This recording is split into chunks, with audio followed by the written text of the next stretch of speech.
Hi, this is Tony. Welcome to the Father and Son Fishing Channel. Today we're going to learn how to tie the best and strongest fishing knot that I know that I've used for 40 years. So let's get started.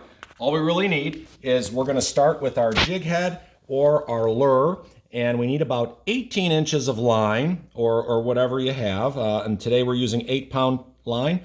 You can use 8 or 10 or 12 for this purpose. So we're going to start by threading the top of the line through the top of the jig or lure head, okay?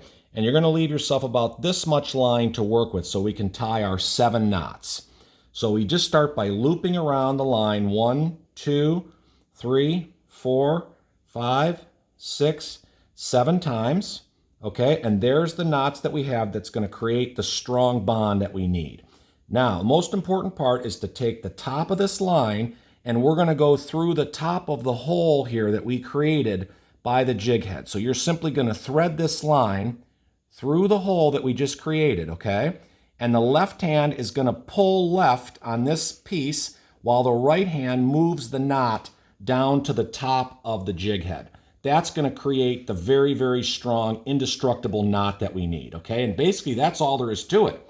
So then we just clip off the top of the line so that the fish can't see it, and then we just can pull on that as much as we want, but that's it. This knot will absolutely help you land and catch more fish.